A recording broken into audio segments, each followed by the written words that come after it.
fires, emergency response, fire prevention, disaster planning. These are some of the vital services Vancouver Fire provides to our community. Departments across the city are reevaluating how we serve residents and how we'll serve residents for years to come amidst a changing world and today's economic realities. The city of Vancouver is changing with the times, looking for new ways of doing business to stay in step with technology, new business practices, and challenging financial times. One thing we're looking at is the ability to deliver the appropriate level of service for a medical call. In the future, we may be looking at different vehicle types, for example. Maybe different work schedules. We're sending 5 personnel on 2 vehicles to just about every call. And really, they require a minimum of 2, sometimes 1 person. Working side by side with its firefighter unions and a panel of interested community members, the city launched a 6-month reassessment process to explore how Vancouver delivers fire and emergency medical services.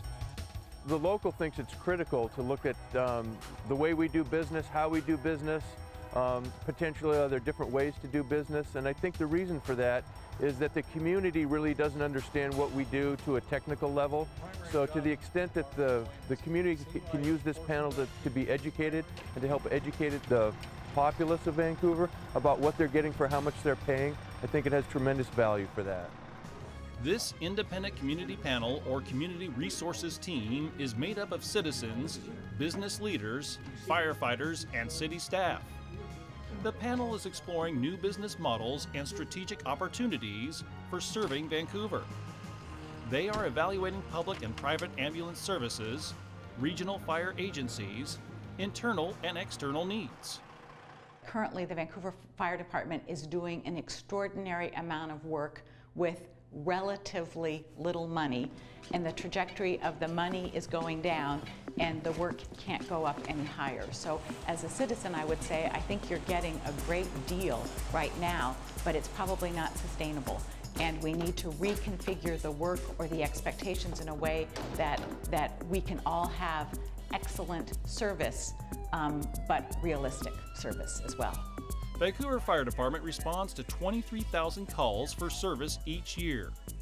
Last year, the city, in conjunction with its fire unions, was awarded a SAFER grant that underwrote 13 new firefighters on staff and allowed Fire Station number 6 to reopen. But that grant runs out in 2013.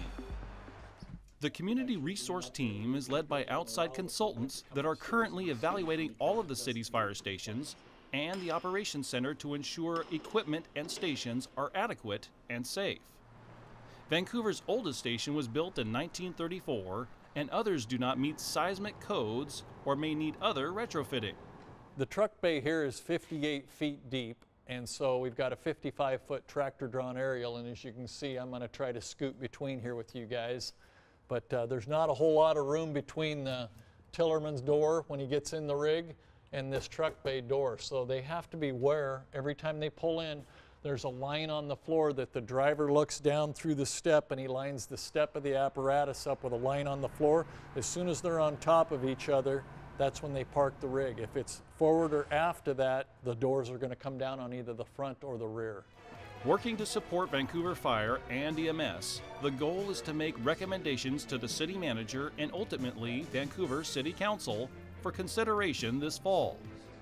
The team is exploring how to ensure the right staff are at the right locations with the right training to provide a safe level of service in the best possible response time.